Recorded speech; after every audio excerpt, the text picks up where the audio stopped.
సిరి సంపదలు సంతోష శ్రేయస్సులను ప్రసాదించే అనుగ్రహ కల్పవల్లి మార్గశిర మహాలక్ష్మి. అందరికీ నమస్తే అండి. Welcome back to our channel. అందరూ బాగున్నారు అనుకుంటున్నాను. నేను కూడా చాలా బాగున్నాను. ఇవాల్టి వీడియోలో ఇక లక్ష్మీ పూజలో మనం చివరి వారానికి చేరుకున్నామండి. ఈ చివరి వారం అమ్మవారి పూజని ఏ విధంగా చేసుకోవాలి, మార్గశిర మాసాల్లో లక్ష్మీ వారాలు అంటే ప్రత్యేకంగా గురువారాలు అమ్మవారిని పూజించుకుంటూ వస్తున్నాం. మరి ఆ పూజలో భాగంగా చివరి వారం అమ్మవారిని ఏ రూపంలో ఆరాధించవలసి ఉంటుంది, ఈ రోజున ఎటువంటి పూజా విధానాన్ని పాటించాలి, అమ్మవారికి చివరి వారం ఏ ప్రసాదాన్ని అంటే దేనిని ఏ పదార్థాన్ని నివేదన చేయవలసి ఉంటుంది, ఈరోజు పాటించవలసిన నియమాలు ఏంటి, ఇవన్నీ కూడా పూర్తి వివరాలతో ఈ వీడియోని షేర్ చేస్తున్నాను. ఎక్కడ కూడా స్కిప్ చేయకుండా చూడండి. ఎటువంటి సందేహం ఉన్నా కింద కామెంట్ సెక్షన్లో తెలియచేయండి. అలాగే మార్గశిర లక్ష్మీ వారాలు పూజను చేస్తూ మధ్యలో కనుక ఏదైనా వారం అడ్డొస్తే ఆ పూజను చేసుకోవాల్సి ఉంటుందా, లేదా చివరి వారం పూజను మాత్రమే చేసుకోవాలా, ఎలా చేయాలని కూడా సందేహం చాలామంది అడుగుతూ ఉన్నారు. దాని గురించి కూడా అంటే ఒకవేళ మనం పెండింగ్ పడ్డ వారం పూజను చేసుకోవాల్సి ఉంటుందా, లేదా ఈ చివరి వారం పూజని చేసుకోవాల్సి ఉంటుందా, ఇవన్నీ కూడా పూర్తిగా ఈ వివరాలను కూడా క్లారిటీ ఇస్తూ ఈ వీడియోని షేర్ చేస్తున్నాను. ముందుగా నిత్య పూజా మందిరాల్లో ఈ పూజను చేసుకోవచ్చు, లేదంటే ప్రత్యేకంగా అమ్మవారిని ఆరాధించాలి అనుకుంటే పూజాపీఠాన్ని ఏర్పాటు చేసుకోవచ్చు.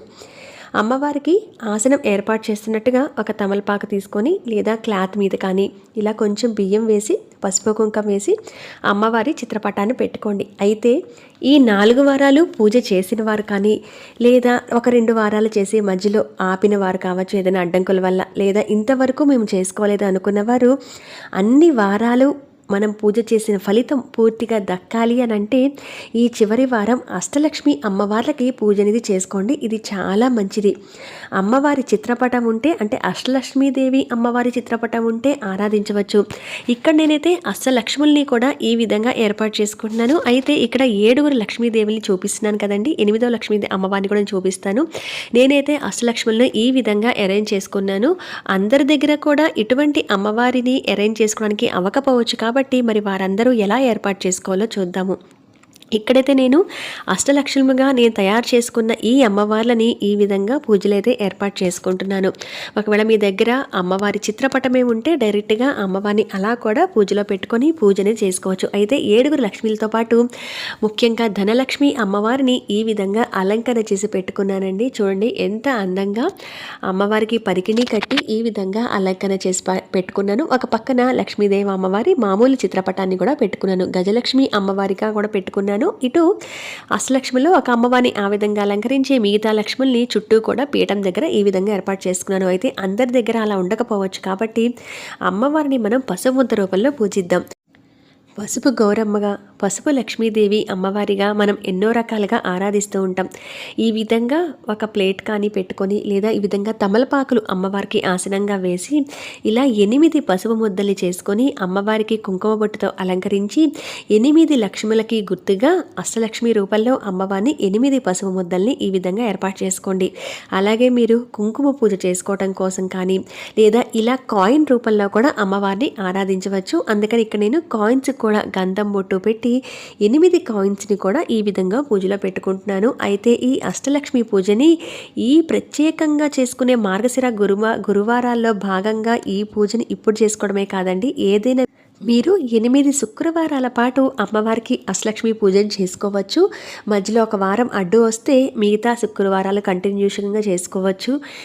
ఎవరికైనా కూడా ధనలక్ష్మి ఎప్పుడూ ఇంట్లో స్థిర నివాసం ఉండాలని కోరుకుంటూ ఉంటాం కనుక ప్రతి ఒక్కరు కూడా ఆచరించే ఈ పూజా విధానమే అష్టలక్ష్మి పూజా విధానం. మరి అమ్మవారిని ఒక్కొక్క వారం ఒక్కొక్క రూపంలో పూజించుకుంటూ వచ్చాం కనుక ఈ చివరి వారం కూడా మనము అష్టలక్ష్మిని పూజించేటప్పుడు ధనము ధాన్యము ఎప్పుడూ కూడా ఇంట్లో నిల్వ ఉండాలి, అక్షయంగా ఉండాలి, ఆ లక్ష్మీదేవి స్థిర నివాసం ఉండాలి, తిండికి గుడ్డకి మనకి ఎప్పుడు లోటు ఉండకూడదని కోరుకుంటూ ఉంటాం కనుక ఒక పక్కన ధాన్యము అంటే బియ్యము అలాగే డబ్బులు కూడా 2 కుండల్లోనూ ఈ విధంగా పెట్టి అమ్మవారి దగ్గర పెట్టుకున్నాను. అలాగే మనం ఏ పూజ చేసినా తొలి పూజ గణపతికే చెందాలి కాబట్టి ఇక్కడ వినాయకుడిని కూడా పెట్టుకొని మొదటి పూజ దీపారాధన, మామూలు దీపారాధన చేసి దీపాన్ని దగ్గర కూడా అక్షంతలు కానీ పువ్వు కానీ వేసి ఆ దీపలక్ష్మికి నమస్కారం చేసుకొని ఆ తర్వాత వినాయకుని పూజ మొదలు పెట్టుకొని ఎటువంటి విఘ్నాలు లేకుండా మన సంకల్పాన్ని సాధించుకునే ధైర్యాన్ని ప్రసాదించమని భగవంతుడిని కోరుకొని ఆ తర్వాత స్వామికి పూజ చేసుకున్న తర్వాత ఇప్పటి వరకు మీరు ఎవరైనా అభిషేకం చేయలేదు లేకపోతే అమ్మవారి విగ్రహం ఉంటే అభిషేకం చేసుకోండి. ఒకవేళ మీ దగ్గర అమ్మవారి అభిషేకం లేకపోతే ఇందాక నేను పెట్టిన 8 కాయిన్స్ ఏవైతే ఉన్నాయో అప్పుడే ఆ పసుపు ముద్ద దగ్గర ఆ కాయిన్స్ పెట్టకుండా 8 కాయిన్స్ని కూడా ఈ ఒక ప్లేట్లో కానీ ఇలా ఒక గిన్నెలో కానీ పెట్టుకొని 8 కాయిన్స్కి కూడా అభిషేకం చేసి, ఎందుకంటే అష్టలక్ష్మి స్వరూపాలుగా ఆ కాయిన్స్ని భావించి పూజలో పెడుతున్నాం కనుక నా దగ్గర అంటే అమ్మవారి విగ్రహం ఉంది కాబట్టి పాలతో అభిషేకం చేస్తున్నాను. విగ్రహం లేనివారు 8 కాయిన్స్ని కూడా ముందు ఒక పాత్రలో పెట్టుకొని పంచామృతాలతో కానీ ఆవు పాలతో కానీ పసుపు కుంకుమ నీళ్ళతో కానీ గంధపు నీళ్ళతో కానీ అమ్మవారికి అభిషేకం చేసి ఆ 8 కాయిన్స్ని కూడా కడుక్కొని శుద్ధి చేసి అప్పుడు గంధం బొట్లు పెట్టుకొని ఆ కాయిన్స్ని కూడా అష్టలక్ష్ములుగా భావించి పూజనిది చేసుకోవచ్చు. కాబట్టి మీరు పసుపు ముద్ద రూపంలో ఏర్పాటు చేసుకోవచ్చు. ఇటు అమ్మవారికి ఎంతో ప్రీతికరమైన అభిషేకం చేయాలి అని అనుకుంటే ఆ కాయిన్స్ని 8 కాయిన్స్ని కూడా పెట్టుకొని మీరు అభిషేకం అనేది కూడా చేసుకొని పూజలో పెట్టుకోవచ్చు. అలాగే ఇక్కడ నేను 8 అమ్మవార్లకి గుర్తుగా ఆ దీపంలో ఆ జ్యోతి స్వరూపంలో కూడా అమ్మవారు ఉంటారని భావిస్తూ ఉంటాం కనుక 8 దీపాలు ప్రత్యేకంగా అష్టలక్ష్ములకి కూడా వెలిగించుకున్నాను. మీకు నచ్చితే ఈ దీపాలు 8 దీపాలు వెలిగించుకోవచ్చు. లేదంటే ఒక పెద్ద మట్టి ప్రమిద కానీ లేదా ఒక పెద్ద పిండి ప్రమిద చేసుకొని ఆ పిండి ప్రమిదను కూడా చక్కగా గంధం బట్టతో అలంకరించి 8 ఒత్తులు కలిపి ఒక ఒత్తిగా చేయడం కానీ లేదా ఆ పిండి ప్రమిద చుట్టూ 8 ఒత్తులు కానీ వేసుకొని మీరు దీపారాధన అలా కూడా చేసుకోవచ్చు. మీకుండే ప్లేస్ని బట్టి ఏర్పాటు చేసుకోండి. ఇక్కడ నేను పూజాపీఠం సపరేట్గా పెట్టి చూపిస్తున్నాను కనుక 8 దీపాలను కూడా విడిగా అమ్మవాళ్ళకి గుర్తుగా వెలిగించుకున్నాను. మీరు అలా అయినా వెలిగించుకోవచ్చు. ఒక ప్రమిదలోని అన్ని ఒత్తులు కలిపి కానీ లేదా ప్రమిద చుట్టూ 8 ఒత్తులు కానీ వేసి మీరు దీపారాధన చేసుకోవచ్చు. ఇక్కడ ప్రత్యేకంగా అష్టలక్ష్మి పూజ అనుకుంటున్నాం కాబట్టి మనం అమ్మవారి అందరి అష్టోత్తరాలు చదువుకుంటే ఈ రోజున చాలా మంచిది. మొదటి పసుపు ముద్ద అమ్మవారికి పూజ చేస్తున్నప్పుడు మొదటి అమ్మవారిగా భావించి పూజను చేసుకోవాల్సి ఉంటుంది. సిరి సంపదలను, సంతోషాన్ని, శ్రేయస్సుని, ధైర్యాన్ని, ఆయుష్ని, సౌభాగ్యాన్ని, సంతానాన్ని, ధనాన్ని ప్రసాదించే తల్లిగా అమ్మగా ప్రజలు లక్ష్మీదేవిని ఆరాధిస్తారు కనుక లక్ష్మీదేవి అనుగ్రహం పొందిన వ్యక్తి జీవితంలో దేనికి లోటు ఉండదని నమ్ముతారు. మరి అందరి అమ్మవారిని మనం పూజిస్తున్నామంటే అన్ని కోరికలు అలాగే అన్ని రకాలుగా కూడా అమ్మవారు మనకి తోడుంటుందని నమ్ముతాం. లక్ష్మీదేవి స్వభావాన్ని చంచలమైందిగా అమ్మవారిని అనుకుంటూ ఉంటారు. ఎవరి ఇంట్లో అయితే అమ్మవారిని శాశ్వతంగా అమ్మవారిని కొలువు ఉంచుకోవాలి, ఇంట్లో అమ్మవారు స్థిర నివాసం ఏర్పరచుకోవాలి అని అంటే నిత్యం కూడా అమ్మవారికి పూజలు చేసి సంతోషపరుస్తూ ఉంటే కనుక ఆ అమ్మవారు ఆ ఇల్లు వదిలి వెళ్ళదట. అయితే మీకు సందేహం రావచ్చు, మార్గశిర మాసం మనకి అమావాస్యతో ముగిసిపోయింది కదా, ఈ వారం కూడా కంటిన్యూషన్గా చేయాలనేది. మార్గశిర వారాలు పూజ చేస్తున్నప్పుడు కొంతమంది మార్గశిరంలో ఎన్ని వారాలు వస్తాయో అన్ని లక్ష్మీ వారాలు పూజ చేస్తుంటారు. మరికొంతమంది పూర్తిగా ఈ మార్గశిర మాసంలో ఉన్న ప్రత్యేకత ఏంటంటే మార్గశిర మాసాల్లో వచ్చిన 4 గురువారాలు అలాగే పుష్యమాసంలో వచ్చే మొదటి గురువారం కూడా ఈ పూజను చేయవలసి ఉంటుంది. పుష్యమాసంలో వచ్చే మొదటి గురువారంతో ఈ పూజని కంప్లీట్ చేసుకుంటాము మనము. అంటే 2వ తారీఖు ఈ నూతన సంవత్సరంలో 2025వ సంవత్సరంలో మనము అమ్మవారికి అష్టలక్ష్ముల్ని కూడా పూజించుకొని ఈ సంవత్సరాన్ని ప్రారంభిద్దాం. నేను నూతన సంవత్సరం రోజు కూడా పూజని ఏ విధంగా చేయాలో షేర్ చేశానండి. అయితే ఆ మరుసటి రోజే మనకి ఈ పుష్యమాసంలో వచ్చిన మొదటి గురువారంతో అమ్మవారి పూజను చేసుకుంటూ అష్టలక్ష్ముల్ని కూడా ఈ కొత్త సంవత్సరం నాడు ఈ విధంగా పూజ చేసుకుంటే ఇక ఈ సంవత్సరం మొత్తం కూడా ఆ లక్ష్మీదేవి ఆశీస్సులు మన మీద ఉంటాయి అని చెప్పి ఒక నమ్మకం. అష్టలక్ష్ములు కూడా మన చెంత ఎప్పుడు కూడా అమ్మవారి ఆశీర్వాదాలు అన్ని రూపాల్లో కూడా మనకి కావాలి. ఆదిలక్ష్మి, ధైర్యలక్ష్మి, ధాన్యలక్ష్మి, గజలక్ష్మి, సంతానలక్ష్మి, విజయలక్ష్మి, విద్యాలక్ష్మి, ధనలక్ష్మి ఇలా ఒక్కొక్క రూపంలో అమ్మవారు మనకి అదృష్టాన్ని కల్పించాలని కోరుకుంటూ ఈ కొత్త సంవత్సరం కూడా అన్ని లక్ష్ముల రూపంలో అమ్మవారు మనకి ఆశీస్సులు అందజేయాలని కోరుకుంటూ ఈ కొత్త సంవత్సరం నాడు ఈ చివరి గురువారం ఈ విధంగా పూజ చేసుకోవాల్సి ఉంటుంది. అయితే ఈ పూజలు మనము విడిగా కూడా ఎప్పుడు ఏ పండగైనా పబ్బమైనా శుక్రవారాలైనా మన ఇంట్లో పూజ చేస్తూ ఉంటాం కదా, ప్రత్యేకత ఏముంది అనుకోవచ్చు. కానీ మనం ఒక్కొక్క పండగని ఒక్కొక్క రోజు ఎంతో ప్రత్యేకంగా చేసుకుంటూ ఉంటాం, ఒక్కొక్క మాసంలోనే చేసుకుంటూ ఉంటాం. అలాగా మార్గశిర గురువారాల పేరుతో అమ్మవారికి పూజ చేసే ఈ పర్వదినాలు మార్గశిర మాసంలో వచ్చిన 4 గురువారాలు అలాగే ఈ పుష్యమాసంలో వచ్చిన మొదటి గురువారంతో ముగించుకుంటున్నాం అనమాట. ఎవరైతే మార్గశిర లక్ష్మీ వారాలు మార్గశిర మాసంలో 4 గురువారాలు చేసిన వారు ఈ 5వ గురువారం కూడా తప్పనిసరిగా అమ్మవారికి పూజను చేసుకుంటూ ఉంటారు.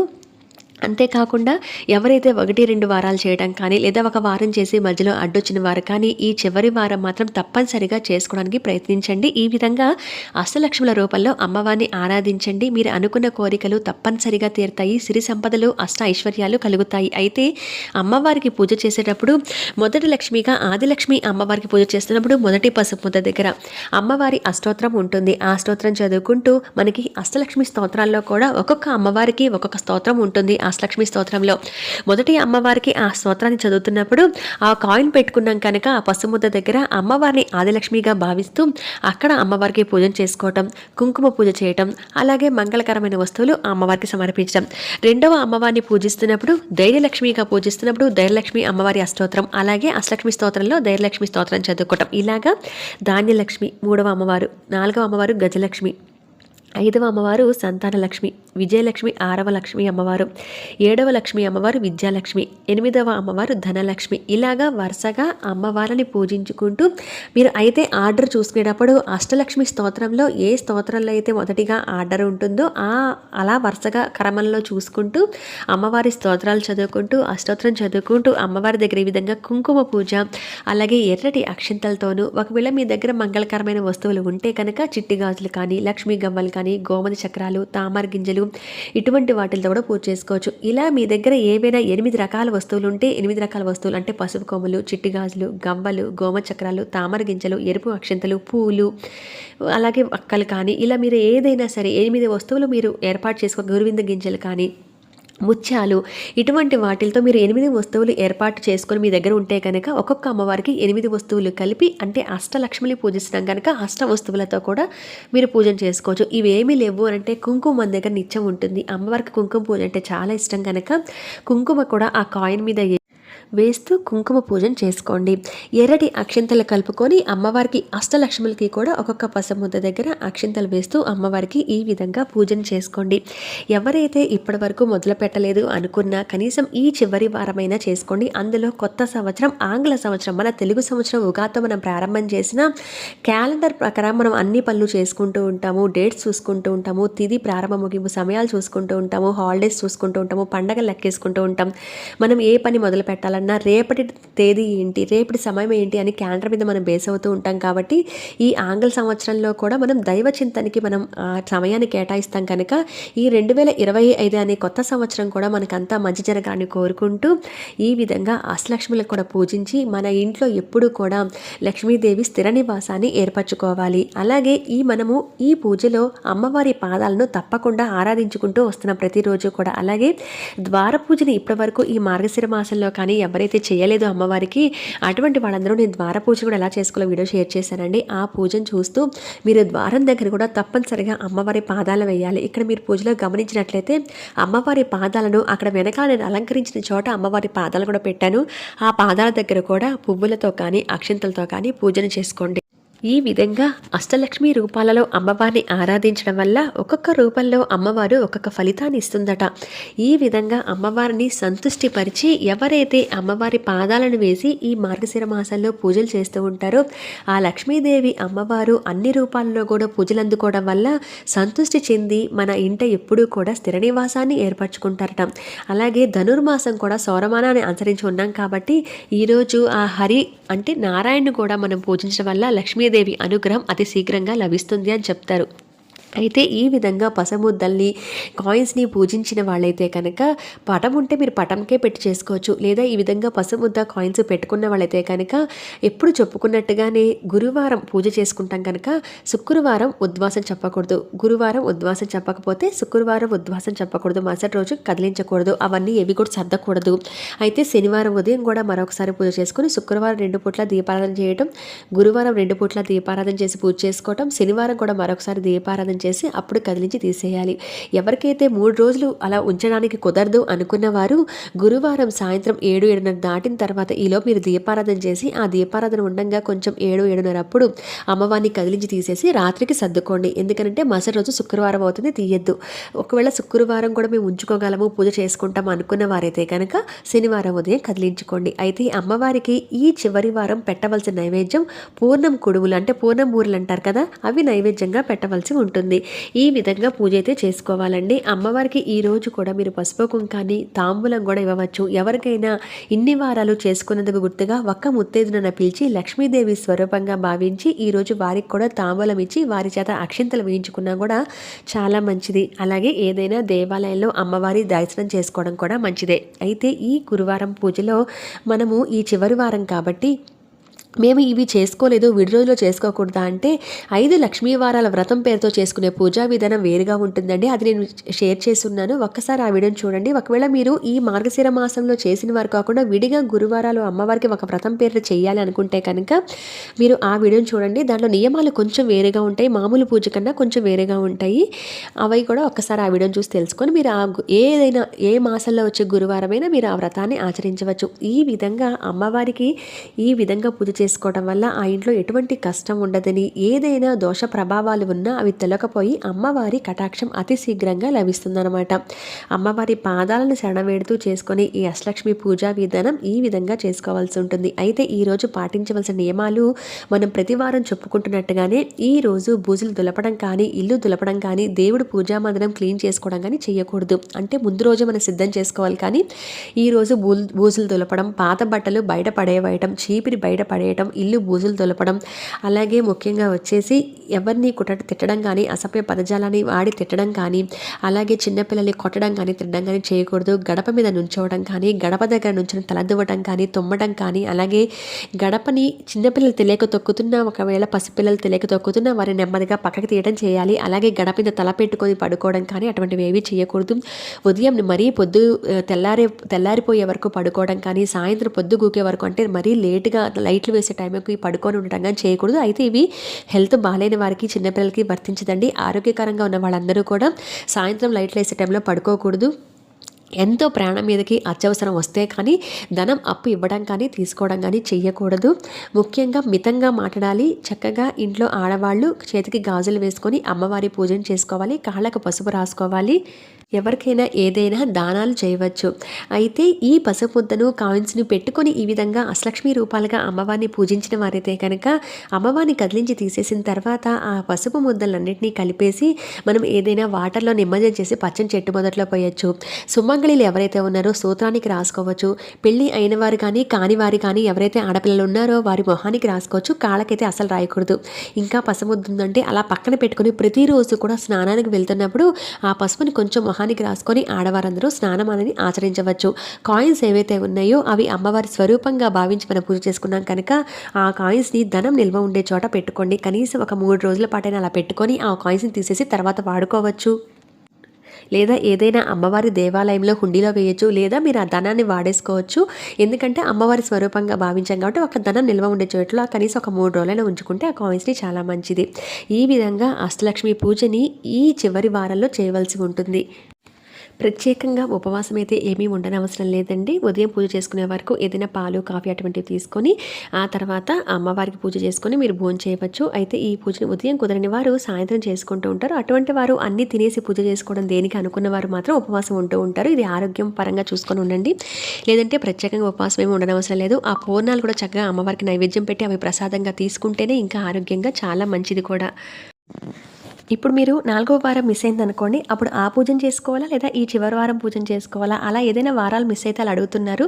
అలా మిస్ అయిన వారాలను మనం వదిలేస్తామండి. చివరి వారం ఈ చివరి వారం పూజని చేసుకుంటూ ఉంటాం. ఇంకా నైవేద్యాలు అంటారా, అమ్మవారిని పూజ అనేది ఎలా చేసుకున్నా నైవేద్యం పెట్టేటప్పుడు ఈ చివరి వారం చేసుకుంటున్నాం కనుక ఈ నైవేద్యాలు పెట్టచ్చు. లేదా అమ్మవారికి మీరు ఏది వండగలిగితే అవి వండి నైవేద్యం పెట్టచ్చు. లేదా పానకం, వడపప్పు, చలిమిడి, పండ్లు ఇటువంటివి కూడా నైవేద్యం పెట్టచ్చు. అలాగే వ్రత కథ కూడా ఉంటుంది. నేను వీడియోని షేర్ చేశాను. ఆ కథ విని లేదా చదివి కానీ అక్షింతలు కూడా వేసుకోవాల్సి ఉంటుంది. మీరు ఈ చివరి వారం పూజను చేసుకుంటే అన్ని వారాలు చేసిన పూజ ఫలితం దక్కుతుంది. అందుకని అష్టలక్ష్మి పూజా విధానాన్ని ఈ చివరి వారంలో నేను షేర్ చేశాను.